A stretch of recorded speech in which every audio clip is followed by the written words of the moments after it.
কেউ যদি আপনাকে অপমান করে, ছোট করার চেষ্টা করে, টেনে নিচে নামানোর চেষ্টা করে জীবনে, আপনি মুস্কি হেসে বুঝে নিবেন, মেজাজটা গরম না করে স্থির থাকবেন। কারণ যে আপনাকে টেনে নিচে নামাতে চাচ্ছে, তার মানে আপনি কি নিচে না তার থেকে উপরে? আপনি উপরে আছেন বলেই তো সে আপনাকে টেনে নিচে নামাচ্ছে, কারণ সে আপনার নিচে। যে আগে থেকেই নিচে, আল্লাহ আপনাকে আগে থেকে উপরে রেখেছেন।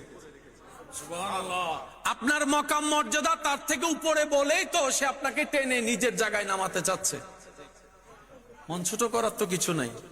মনে রাখবেন, বান্দা যখন টেনে নিচে নামাতে চায়, রহমান তখন দয়া করে সে বান্দাকে আরো উপরে তুলে দেয়। কোন বান্দা যদি কোন বান্দার ইজ্জতের উপর হামলা করে, আল্লাহ তাআলা দয়া করে সেই বান্দার ইজ্জতটাকে আরো বাড়িয়ে দেয়। যে ইজ্জতে হামলা করে, আল্লাহ তাআলা তার মাটির তলের খবরও সবার সামনে প্রকাশ করে দেয়। তা মাথায় রাখবেন, খাওয়াইলে কমে না, রিজিক বেড়ে যায়।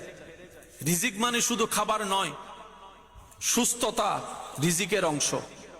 নেককার স্ত্রী রিজিকের অংশ, নেককার সন্তান রিজিকের অংশ, সম্পদ রিজিকের অংশ, ঈমান রিজিকের অংশ, নেক আমল রিজিকের অংশ, খাবার দাবার রিজিকের অংশ, ব্যবসা রিজিকের অংশ, চাকরি রিজিকের অংশ, সুস্থতা রিজিকের অংশ, শক্তি রিজিকের অংশ।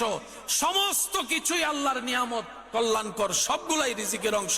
আর সেই রিজিক বাড়ে কখন, আরো সুন্দর হয় কখন?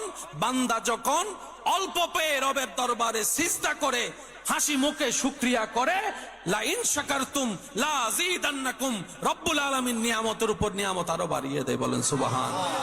যত হা হুতাশ করে, নিয়ামত কমে। যত আফসোস করে, নিয়ামত তত কমে। আমরা না পাওয়ার লিস্টি করি, কিন্তু আল্লাহ তাআলা যে আপনাকে আমাকে